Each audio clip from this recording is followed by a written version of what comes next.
Salam semuanya. Jumpa lagi dengan Fatima. Kali ini saya akan mengkanter kesaksian mualaf yang makin hari makin lucu saja ya. MCI makin putus asa, setiap hari memproduksi mukalaf abal-abal. Jadi langka yang muda, maka nini pun jadi. Aku pengikut Yesus sejati yang dipanggil Nabi Isa. Nabi Isa pernah berkata kepada kaum Hawariyun, murid-muridnya, Sema Yisrael Adonai Elohenu Adonai Ehad. Yesus tidak mati di salib, tetapi Yesus diangkat ke langit. Nabi Isa diangkat ke langit. Nabi Isa kembali kepada Bapaknya dan Bapakmu. Nabi Isa kembali kepada Allahnya dan Allahmu. Lucu dan imutnya narasumbernya Ipung Mualaf Center ini ya. Gak ada yang lebih masuk akal taupung kesaksian mukalafnya. Shema Yisrael Adonai Elohenu Adonai Ehad. Ini terdapat dalam Markus 12 ayat 29 dan Ulangan 6 ayat 4. Kok dipakai kesaksian mukalaf ya? Allah Mekah yang disembah umat Islam itu bukan menyerukan bangsa Israel. Contoh dalam Ulangan 6 ayat 4 ini. Dengarlah hai orang Israel, Tuhan itu Allah kita, Tuhan itu Esa. Nah ini jelas-jelas bukan orang Arab yang diserukan, tapi Tuhan Allah yang memberikan seruan kepada bangsa Israel. Allah yang mukalaf percaya sekarang itu adalah Allah Mekah namanya. Sedangkan yang disebut sini nih tadi Shema Yisrael dan seruannya melalui bangsa Israel. Jelas musuh bebuyutannya Islam. Sedang yang diikuti Muhammad itu Allah dari negeri Mekah yang taunya bahasa Arab dan surganya juga katanya berbahasa Arab. Malaikat dalam kuburnya pun berbahasa Arab. Jadi nggak cocok kalau mualaf tadi ngutil ayat Shema Yisrael yang kalian haramkan juga. Mari kita baca datanya. Aku hanya diperintahkan untuk menyembah Tuhan negeri ini Mekah yang telah menjadikannya suci dan kepunyaannya lah segala sesuatu. Dan aku diperintahkan supaya aku termasuk orang-orang yang berserah diri. Dalam Quran Surat An-Naml ayat 91. Jadi kaitannya Shema Yisrael dengan ikut Muhammad nyambungnya kemana? Kalian jangan malah bikin pusing umat lah. Yang muda pada mikir loh, masa salam Yahudi aja haram? Masa Shema Yahudinya kalian copet juga? Kalau di Kristen, kesaksian model begitu tuh namanya kesaksian palsu. Bahkan terkesan hasil diajarin dulu. Tapi kalau umat Islam mau mengikuti cara Kristen harus bersaksi sih, cari dulu ayat Qur'annya. Bener gak Allah itu bisa disaksikan? Makanya ada banyak mualaf ikut-ikutan model kesaksian kayak orang Kristen aja. Orang Muslim harus tahu tentang hal ini. Kenapa di dalam kekristenan selalu ada kesaksian? 1. Karena sejarah bangsa Israel adalah kebenaran. 2. Tentang kedatangan, kematian, kebangkitan, dan kenaikan Yesus itu selalu disertai para saksi-saksi. 3. Tuhan Allah Israel, Allah Abraham, Ishak, dan Yakub adalah Allah yang menampakkan diri pada manusia. Jadi pertanyaan, apa sih alasan Muslim membuat kesaksian? Sedang segala catatan nama dalam Quran bukan berasal dari saksi sejarah. Bahkan segala pewahyuan yang diterima Muhammad pun hasil dari ceritanya sendiri tanpa disertai para saksi. Ditambah lagi dengan Allah umat Islam yang sama sekali tidak pernah menampakkan diri pada manusia. Lalu bagaimana ada orang masuk Islam dengan segala kesaksiannya? Masa setiap bikin kesaksian selalu nyalain Alkitab? Masa kesaksian masuk Islamnya hampir semua jadi hafalan juga? Lucu gak sih? Seharusnya kesaksiannya itu membangga-banggakan Muhammad. Saya masuk Islam karena saya benci Yesus yang tidak bisa memberi teladan baik seperti Muhammad yang memberi teladan istrinya banyak. Itu baru masuk akal. Masa masuk Islam karena ikut Yesus? Koplak bener nih emang lagi lucu-lucunya sih ya. Kayak gini dibilang tegas, kayak gini dibilang kesaksian. Non muslim mana bisa dapat hidayah kalau begini. Aku pengikut Yesus sejati yang dipanggil Nabi Isa. Nabi Isa pernah berkata kepada kaum Hawariyun, murid-muridnya, Sejak kapan Al-Quran dan Islam tahu nama-nama Hawariyunnya Isa? Dan keterangan Isa berbicara atau berkomunikasi dengan para Hawariyunnya di mana ya datanya? Jadi si Nini tadi membicarakan kitab mana ya? Sema Yisrael Adonai Elohenu Adonai Ehad. Yesus tidak mati di salib, tetapi Yesus diangkat ke langit. Nabi Isa diangkat ke langit. Nabi Isa kembali kepada Bapaknya dan Bapakmu. Nabi Isa kembali kepada Allahnya dan Allahmu. Loh, Sema Yisrael dengan Yesus tidak disalib itu apa hubungannya, Nek? Si Ustadz Ipung nih kalau nyari mukalaf jangan model beginilah, bikin malu aja sih. Berikutnya, si Nini tadi bilang Yesus tidak disalib tapi diserupakan. Mari kita lihat datanya dalam Matius 27. Ini perikopnya Yesus disalibkan ya. Ketika mereka berjalan ke luar kota, mereka berjumpa dengan seorang dari Kirene yang bernama Simon. Orang itu mereka paksa untuk memikul salib Yesus. Maka sampailah mereka di suatu tempat yang bernama Golgota, artinya tempat tengkorak. Lalu mereka memberi dia minum anggur bercampur empedu. Setelah ia mengecapnya, ia tidak mau meminumnya. Sesudah menyalibkan dia, ya mereka membagi pakaiannya dengan membuang undi. Lalu mereka duduk di situ menjaga dia, dan di atas kepalanya terpasang tulisan yang menyebut alasan mengapa ia dihukum. Inilah Yesus, Raja orang Yahudi. Bersama dengan dia disalibkan dua orang penyamun, seorang di sebelah kanan dan seorang di sebelah kirinya.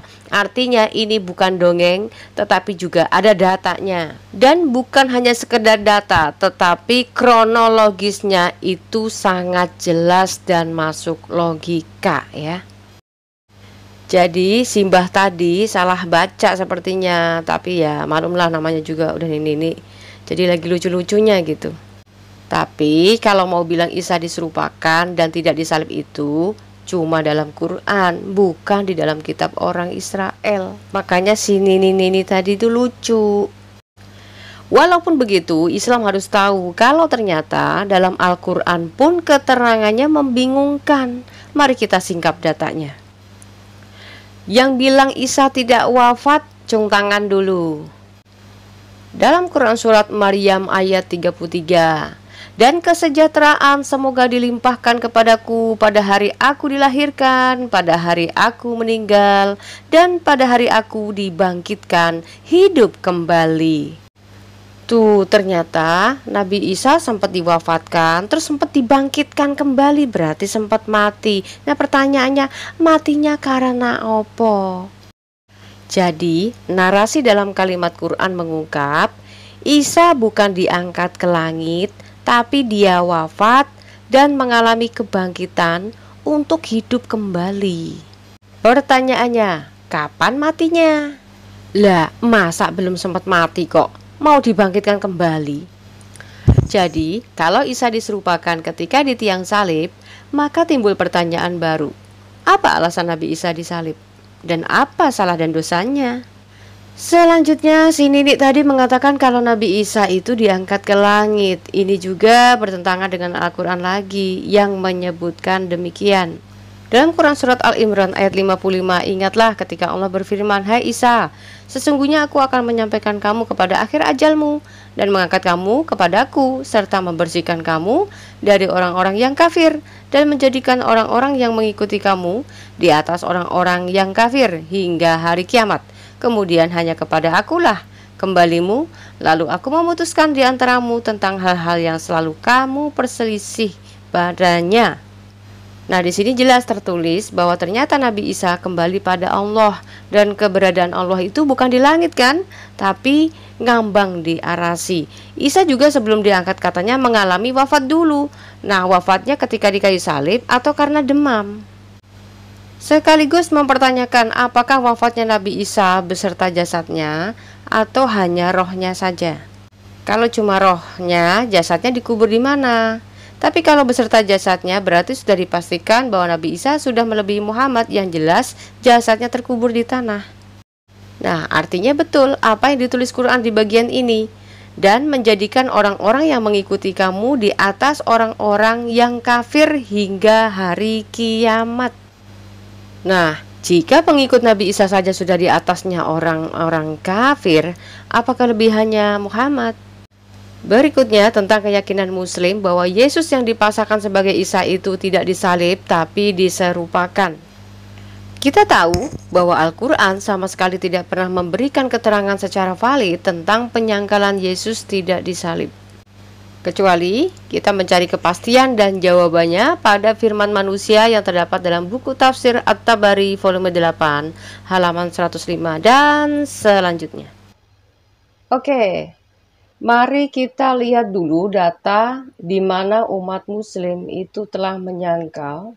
Qurannya mengatakan dari surat An-Nisa ini, mereka tidak membunuhnya dan tidak pula menyalibnya, tetapi yang mereka bunuh ialah orang yang diserupakan dengan Isa bagi mereka, hingga firman-Nya, dan adalah Allah Maha Perkasa lagi Maha Bijaksana. Nah, kita melihat dalam penafsirannya, saudara, karena tanpa penafsiran, Al-Quran tidak bisa memberikan keterangan secara valid, apalagi tentang penyangkalan penyaliban siapa yang diserupakan, begitu ya, penyaliban Yesus kemudian diserupakan. Nah, kita lihat dari sini, Al-Mutasana menceritakan kepadaku, ia berkata, ya bisa lihat di layar ya, Abu Huzaifah menceritakan kepada kami, ia berkata, Sibil menceritakan kepada kami dari Ibnu Abi Najih, dari Al-Qasim bin Abi Bazzah. Ia berkata, Isa putra Maryam berkata, siapakah di antara kalian yang bersedia untuk diserupakan dengan diriku? Nah, ini saudara ya. Jadi si Nabi Isanya ini takut mati kayaknya ya, dia minta orang lain untuk bisa menyerupakan dirinya supaya tersamar begitu ya. Bersedia untuk menggantikan posisiku yang akan dibunuh, katanya ya, seperti ini. Seorang laki-laki dari sahabat beliau lalu berkata, wahai Rasulullah, kami Yahudi pun membunuh laki-laki. Seorang laki-laki dari sahabat beliau lalu berkata, aku, wahai Rasulullah, katanya gitu. Kaum Yahudi pun membunuh laki-laki itu. Itulah maksud ayat, padahal mereka tidak membunuhnya dan tidak pula menyalibnya. Tetapi yang mereka bunuh ialah orang yang diserupakan dengan Isa bagi mereka. Selanjutnya, Ibnu Humaid menceritakan kepada kami, ia berkata, Salamah menceritakan kepada kami dari Ibnu Ishaq. Ia berkata, seorang raja Bani Israel mengirim pasukannya untuk membunuh Isa. Dikatakan raja itu bernama Daud. Nih saudara, di sini mungkin ada tertukar dari kasus ya. Siapa sejarah yang disebut Isa ini ya, dan siapakah Isa yang sebenarnya? Karena ternyata seorang raja Bani Israel mengirim pasukannya untuk membunuh Isa.